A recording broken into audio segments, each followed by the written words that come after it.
बहुत ही मान और सम्मान के योग्य डॉक्टर एस के सिंह जी, कॉलेज के टीचिंग और नॉन टीचिंग स्टाफ के सदस्य और प्रिय विद्यार्थियों, आज मैं भारत के 79वें स्वतंत्रता दिवस पर आपको हार्दिक शुभकामनाएं देता हूं। आपको मालूम है 15 अगस्त 1947 को भारत देश आजाद हुआ। ये आजादी इतनी आसानी से नहीं मिली। 200 साल पहले अंग्रेजों ने राज किया और अंग्रेजों से पहले लगभग 800 साल तक मुगलों ने राज किया। लगभग 1000 साल तक हमारा देश गुलाम रहा और इतनी गुलामी भयंकर थी कि उन्होंने आते ही सबसे पहले शिक्षा का सत्यानाश किया और शिक्षा के बाद में एकदम उनके सारे राइट्स और ड्यूटीज खत्म कर दिए और गुलामी की तरह से हमारे बुजुर्गों ने अपना जीवन जिया। और इतनी हालात हो गई, अगर शिक्षा दोबारा रूप से हमारे पास कुछ व्यक्ति आज शिक्षित नहीं आते तो हमारा देश कितनी साल तक गुलामी रह सकता था, ये हम देखेंगे। आज हम सबसे पहले देखते हैं 1848 में सबसे पहले जहां शिक्षा स्त्रियों की खत्म हो रही थी, 1800 पहले में सावित्रीबाई फुले ने एक स्कूल खोला था, स्त्री महिला स्कूल। लेकिन लोगों में इतना अंधविश्वास फैला हुआ था कि पढ़ाने के लिए भी उनके ऊपर जगह जगह पर रोक लगा दी जाती थी, उनके ऊपर पत्थर फेंके जाते थे ताकि स्त्रियों को न पढ़ाया जाए। इतनी दुर्दशा लोगों की थी, लेकिन उन्होंने हिम्मत नहीं हारी और उन्होंने एक प्रयास जारी रखा और अंत के अंदर उनकी विजय हुई और धीरे धीरे धीरे स्कूल के अंदर स्त्रियां या महिलाएं बढ़ने लगी। और हम देखते हैं उसके बाद में समाज सुधारक अन्य भी हुए। हमारे स्वामी दयानंद सरस्वती जी हुए। 1857 में उन्होंने देश की आजादी क्रांति के लिए लोगों को जागरूक किया, उन्होंने शिक्षा के ऊपर बढ़ावा दिया। उन्होंने कहा कि स्कूल कॉलेज ज्यादा ज्यादा खुले जाने चाहिए, बगैर शिक्षा के कोई विकास नहीं हो सकता। जब तक आप किसी को शिक्षित नहीं करेंगे, जब तक जो है महिलाओं को शिक्षित नहीं करेंगे, जब तक उनको जागरूक नहीं करेंगे, जब तक देश एक नहीं हो सकता। आपस में अंधविश्वास रहेंगे, जातिवाद फैला रहेगा और कुरीतियां रहेंगी, इस देश को कोई आजाद नहीं करा पाएगा। इसलिए उन्होंने देश की एकता के लिए संघर्ष किया और उनका संघर्ष काम भी आया। और 1857 के अंदर राव तुलाराम, जो उनके बहुत ही उसी उम्र के थे और उनके काफी उनके विचार मिलते थे आपस के अंदर, स्वामी दयानंद के और राव तुलाराम के, तो उन्होंने देश की आजादी के लिए प्रण लिया कि मुझे चाहे कुछ भी हो, अपनी आजादी ज्यादा महत्वपूर्ण, चाहे मेरी जान क्यों नहीं निकल जाए। उन्होंने 5000 सैनिकों के सहित अंग्रेजों के खिलाफ लड़ाई लड़ी और अंग्रेजों के पास तोपी थी और उनकी गर्दनें काटी, उनके अफसरों को मारा गया, उनके जनरलों को मारा गया। और लेकिन यहां राव तुलाराम हारे नहीं उसमें युद्ध में, लेकिन हमारे ही यहाँ के जो राजा थे कुछ, उन्होंने उन अंग्रेजों की सहायता की और अंग्रेजों को साथ होकर के राजा राव तुलाराम को छोड़ना पड़ा, अपना मैदान छोड़ना पड़ा। और मैदान के बाद में 5000 के जो व्यक्ति थे उनको अपनी लाशें बिछी वहां पर पड़ी गई और उन्होंने को जो है जाकर के विदेशों सहायता लेने के लिए आगे वो चले ताकि अंग्रेजों के खिलाफ और लड़ाई लड़ सके। लेकिन वो 1863 के अंदर जो है उनकी बीमारी के कारण से मृत्यु हो गई। लेकिन उन्होंने अपने प्रयास जारी रखे। अमेरिका या अफगानिस्तान के अंदर गए, उनसे मदद मांगी, वहां के जो राजा थे। इसी प्रकार रशिया के अंदर गए, उन्होंने कहा कि ब्रिटिश शासन के खिलाफ हम लड़ाई लड़ना चाहते थे, लेकिन बीच में ही वो बीमारी के कारण से अपना देह त्याग दिया उन्होंने था। अब हम देखते, उसके बाद में हम देखते हैं कि सुभाष चंद्र बोस जी 1857 में उनका जन्म होता है और उसके बाद में उन्होंने ये देखा कि जब वो बीए के अंदर थे तो उनका नाम काट दिया गया, उनको भगा दिया गया। अंग्रेजी जो प्रोफेसर थे उन्होंने उनका नाम काट दिया। उनके अंदर एक पीड़ा हुई कि मेरे देश के अंदर के मुझे ही गुलाम बना दिया। और उन्होंने फिर उसके बाद में दूसरे कॉलेज में दाखिला लिया और उसके बाद में ग्रेजुएशन किया, बीए ऑनर्स किया। और उसके बाद में 1921 के अंदर उन्होंने आईएएस की परीक्षा पास की, आईएएस बन गए। लेकिन उन्होंने उस पद को ठोकर मार दी कि मैं इनकी गुलामी नहीं करना चाहता और अपने देश की स्वतंत्रता के लिए आगे बढ़े। और उन्होंने बड़ी हिम्मत के साथ उन्होंने देखा कि 1923 में यूथ कांग्रेस के प्रेसिडेंट बने, 1927 में कांग्रेस के जनरल सेक्रेटरी बने, 1938 में कांग्रेस के प्रेसिडेंट बने और उसके बाद में 1931 के अंदर 1938 में कांग्रेस के प्रेसिडेंट बने। और आप देखते हैं कि उन्होंने अपने फॉरवर्ड ब्लॉक की स्थापना की और अध्यक्ष अपने आप के बने। और उन्होंने बहुत ही मेहनत के साथ 1943 के अंदर वो जापान में गए और टोक्यो के अंदर जो है अपना संबोधन दिया, देशवासियों को दिया। और 1944 के अंदर आजाद हिंद फौज, यहां देखिए 21 अक्टूबर 1943 को उन्होंने आजाद हिंद फौज की सिंगापुर में स्थापना कर ली। और फॉर्मेशन ऑफ आज अंडमान निकोबार द्वीप में आजाद हिंद सरकार की स्थापना कर ली।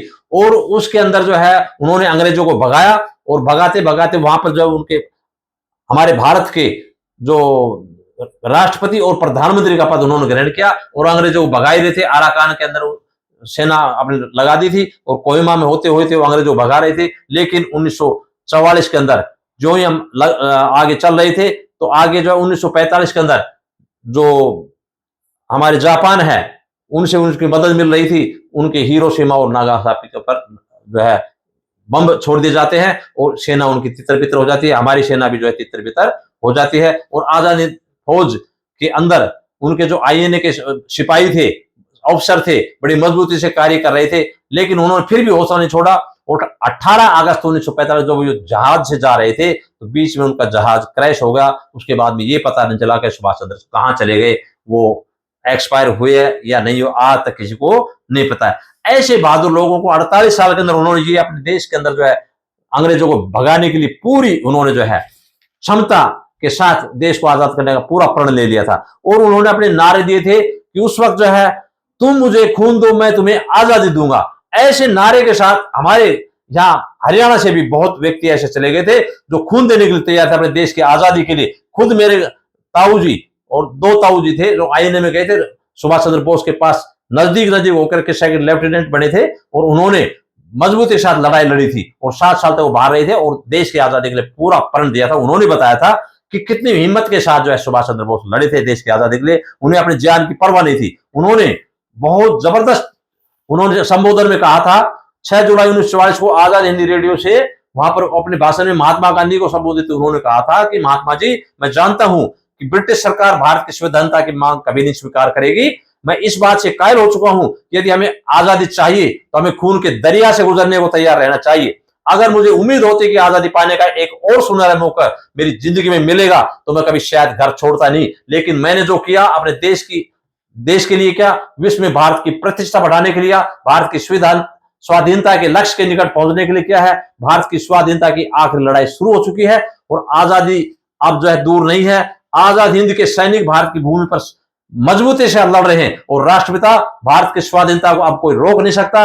और अब आपका जो है इस पावनवी युद्ध में हम आपका आशीर्वाद और शुभकामनाएं चाहते हैं। ये इन्होंने 1944 के अंदर अपना संबोधन दे दिया था, और सेनाएं लड़ रही थी और अंग्रेजों को भगाया जा रहा था। लेकिन बीच में ही ये दुर्भाग्य हुआ कि सुभाष चंद्र बोस जो है चले गए। लेकिन उन्होंने ये कह दिया था कि चाहे मैं जिंदा रहूं या ना रहूं, लेकिन अब इस देश को आजाद कराने से कोई रोक नहीं सकता। ऐसे ऐसे मजबूत जो है देश हो, जवाहरलाल नेहरू हो, महात्मा गांधी हो, या सरदार पटेल हो, या हमारे डॉक्टर राजेंद्र प्रसाद हो, या बड़े बड़े जो कुछ व्यक्ति थे जिन्होंने पढ़ लिख करके ये देख लिया था कि देश को आजाद कराना है तो देश को एक करना पड़ेगा, शिक्षा का अधिकार लेना पड़ेगा, और हमें आगे शिक्षित करना पड़ेगा, अपने देशवासियों को करना पड़ेगा। ये हम भूल नहीं सकते। इन बातों को याद रखना चाहिए कि जहां छोटी उम्र के अंदर ही करोड़ों करोड़ विधवाएं हो जाती थी, सती प्रथा थी, गुलामी की प्रथा थी, हमारा जो है अशिक्षा का बहुत प्रचलन था, अशिक्षित लोग थे, गरीबी, भूखमरी, इतनी भयंकर गुलामी थी।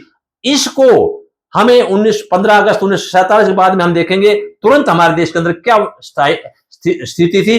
अब मैं यहाँ भारत के बजाय मैं हरियाणा के ऊपर चर्चा करना चाहूंगा कि 15 अगस्त 1947 के बाद में हरियाणा 1966 में पंजाब से अलग हुआ, और हमारे क्षेत्र की, हमारे हरियाणा की क्या स्थिति थी कृषि के क्षेत्र में। पहले सबसे पहले मैं शिक्षा के क्षेत्र की बात करूंगा। तो शिक्षा की बात करूंगा तो मैं देखूंगा कि दक्षिणी हरियाणा के अंदर सन 1945 में अहीर कॉलेज रेवाड़ी की स्थापना हुई थी सबसे पहले, और देश आजाद होने के बाद में 1955 में नारनौल कॉलेज ही था। आसपास के क्षेत्र में कोई कॉलेज नहीं था। यहाँ के इतने बड़े क्षेत्र के लोग नारनौल कॉलेज में ही जाते थे, और मैंने खुद जो है यहाँ ग्रेजुएशन नारनौल कॉलेज से ही किया था 1978 के अंदर।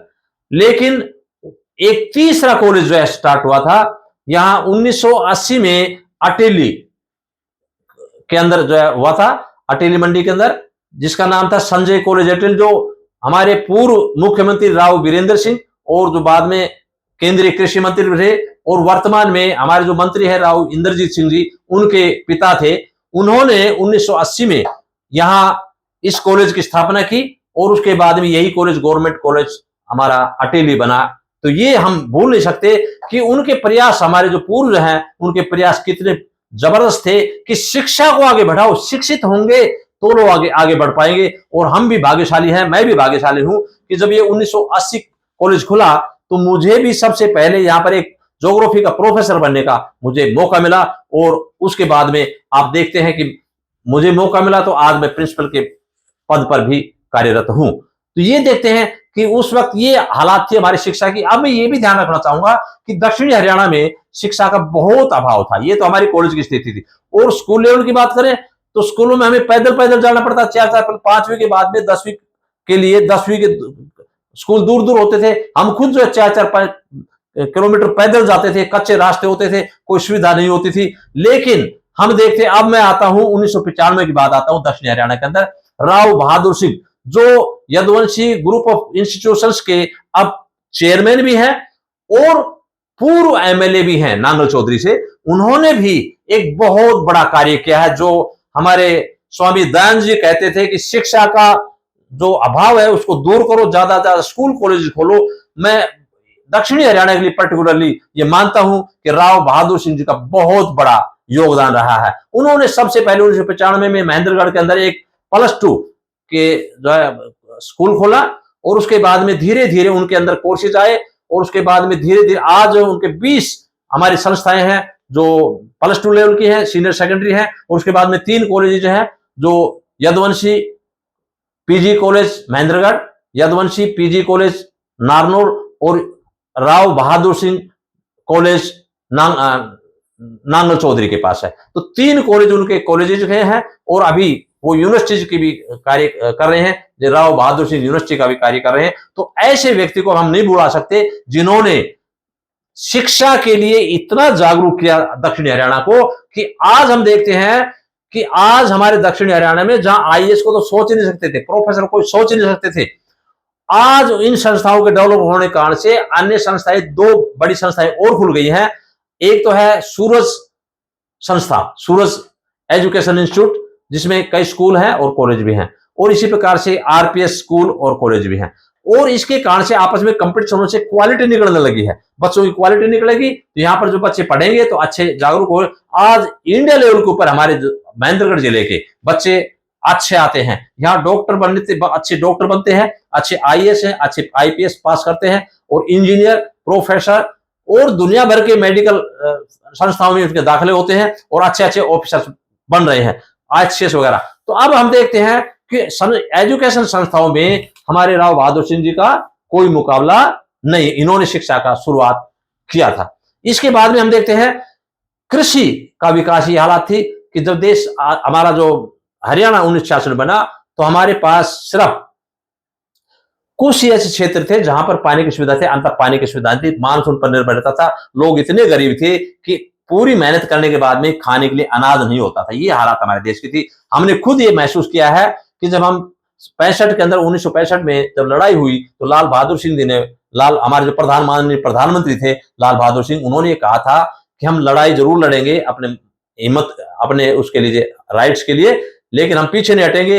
अमेरिका ने यह कह दिया था कि हम अनाज नहीं भेजेंगे, तो उन्होंने कह दिया था कि अपने हफ्ते के अंदर एक दिन हम उपवास करेंगे, देशवासियों को कह दिया था, लेकिन हम अब लड़ाई जारी रखेंगे, अपने अधिकारों के लिए लड़ेंगे, हमें किसी से परवाह नहीं है। और 1966 के अंदर हमारा ग्रीन रेवोल्यूशन टेक्नोलॉजी आई हरियाणा के अंदर, और उसके बाद में पूरे इंडिया के अंदर कोई कमी हमने हरियाणा के अंदर नहीं रहने दी। हरियाणा में डेवलपमेंट हुआ। आज एग्रीकल्चर में पंजाब और हरियाणा इतना पैदावार कर देते हैं, पूरे इंडिया के लिए फूड ग्रेन होता है, और पूरे इंडिया के अंदर भी अभी जो ग्रीन रेवोल्यूशन टेक्नोलॉजी डेवलप हुई है तो उसमें कोई दिक्कत किसी प्रकार की नहीं आ रही। आज हम देखते हैं जहां देश आजाद हुआ था उसमें लगभग 33-34 करोड़ व्यक्ति थे, आज 140 करोड़ व्यक्ति हैं, लेकिन खाद्यान्न का भंडार भरा हुआ है। कारण क्या है? आज हम शिक्षित हो गए, अपना देश आजाद है, और हमने अपने एग्रीकल्चर डेवलपमेंट करने पूरा प्रयास गवर्नमेंट ने किया है कि किसी प्रकार की कोई कमी नहीं रहनी चाहिए। किसानों के लिए काफी सुविधाएं दी है, बिजली, पानी, सड़कें सारी डेवलप किया है।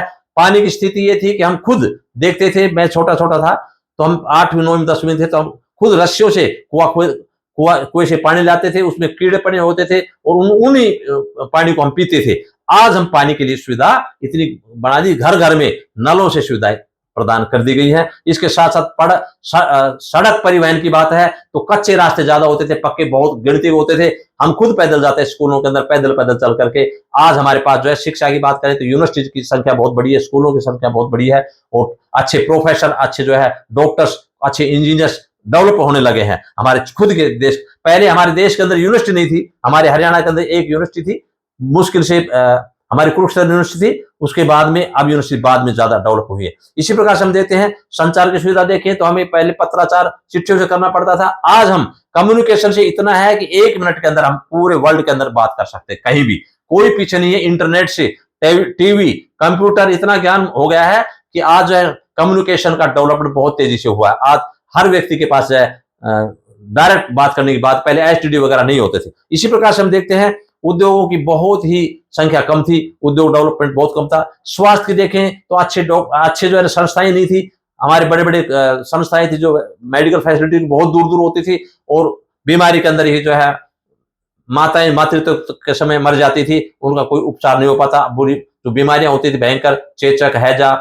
इत्यादि, और टीबी वगैरह भयंकर होती थी, उनका कोई उपचार नहीं था। आज जो है ऐसा हो गया है, मेडिकल फैसिलिटी बहुत ज्यादा आने लगे हैं, उसके कारण से काफी सुविधाएं बढ़ने लगी हैं। आज हम देखते हैं हमारे मकान अब पक्के हैं, लेकिन उस वक्त ज्यादातर मकान गांव में कच्चे होते थे, क्योंकि लोगों के पास पैसा नहीं होता था विकास करने के लिए, और जो है पढ़ाई लिखाई के लिए बच्चों के लिए देने के लिए फीस नहीं होती थी। यहां तक कि शिक्षा का इतना अभाव था कि बच्चों को स्कूल कॉलेज में पहुंचाने के लिए उनके माँ बाप के पास पैसा नहीं होता था। आज हम देखते हैं कि मकान पक्के हैं, अच्छी अच्छी कोठियां हैं, बढ़िया मकान बना रहे हैं, बहुत अच्छी तरह से रह रहे हैं। अंतरिक्ष विज्ञान की बात करें तो अंतरिक्ष विज्ञान का तो पता ही नहीं था कि रॉकेट कैसे जाते हैं।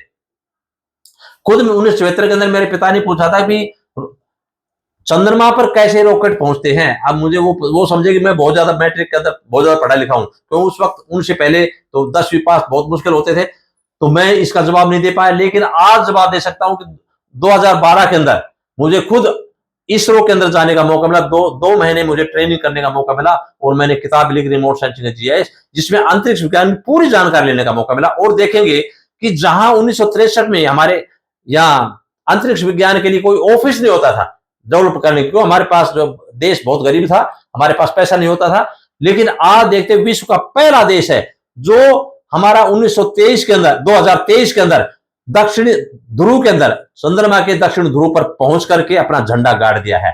और साइंस और टेक्नोलॉजी में हमारे देश का कोई मुकाबला नहीं है। आज हम देखते हैं 23 अगस्त 2023 को हम जो है पूरे विश्व के अंदर ये कह सकते हैं कि हमने अपने आप में पहुंच करके वहां चंद्रमा पर पहुंच गए, और 2-3 साल के अंदर वहां चंद्रमा पर आने जाने भी लगेंगे। अभी हम देखते हैं हमारा देश बहुत ही निम्न जीवन स्तर था, लेकिन आज हमारा स्टैंडर्ड ऑफ लिविंग ज्यादा होने लगा है। आज हम देखते हैं जो व्यक्ति पैदल चलता था, आज हम कारों में चलते हैं, एक कार नहीं, दो कार नहीं, क्वालिटी उनमें भी डेवलप हो रही है, और अच्छी इनकम भी बढ़ने लगी है, अच्छा स्वास्थ्य भी। लेकिन कुछ थोड़ा सा ये है कि मोरल वैल्यू का भी डाउन हुआ है, इसलिए हम देखते हैं मोरल वैल्यू को डाउन ना दे। और देश की आजादी में कितने लोगों ने, करोड़ों ने कुर्बानियां दी है, उनको याद रखना चाहिए। और 15 अगस्त को इसीलिए मनाया जाता है ताकि हम ये भी देखें कि हमारे कितने वीरों ने हमारी कुर्बानियां दी हैं, और देश जब स्वतंत्र हुआ है, इस देश को बरकरार, देश की आजादी को बरकरार रखने के लिए हमें साइंस और टेक्नोलॉजी के अच्छे हथियार रखने चाहिए, ताकि कोई भी देश आक्रमण करे तो उसको करारा जवाब दे सके। और अगर हम वही पुराने समय में रहेंगे कि उनके पास तोप होंगी और उनके पास तलवार होंगी, तो हम जीत नहीं पाएंगे। इसलिए टेक्नोलॉजी जो एडवांस होगी वो देश ज्यादा एडवांस होता है, और इसीलिए हमें अच्छे अच्छे हमारे जो नौजवान हैं वो अच्छे शिक्षित हो रहे हैं, वो अब शिक्षा की कोई कमी नहीं है, और हम नैतिक कर्तव्य अपने देश के प्रति भी निभाएं, अपने देश के प्रति किसी प्रकार की कोई कमी ना आने दें, और देश को आगे रखें। आज हम देखते हैं माननीय प्रधानमंत्री हमारे नरेंद्र मोदी जी ने बहुत अच्छा कार्य किया है, हर घर तिरंगा अभियान किया। इसका मतलब है हर बच्चे को ये पता होना चाहिए, हर घर में पता होना चाहिए कि तिरंगे का मतलब क्या है। हमारे देश के अंदर जब एक एक बच्चे को पता होगा, देश के लिए मर मिट जाएंगे, तो जागरूकता होगी। अन्यथा अगर हम इतिहास को भुला देंगे तो दोबारा से जो है वो स्थितियां आ सकती हैं। इसलिए कभी ऐसा नहीं करना है, हमें देश को अपने मजबूती से रखना है, और देश की आजादी के लिए, स्वतंत्रता के लिए मर मिटना चाहिए हमेशा। और मैं यहां रखता हूं कि हमें हमेशा इतिहास को याद रखना चाहिए।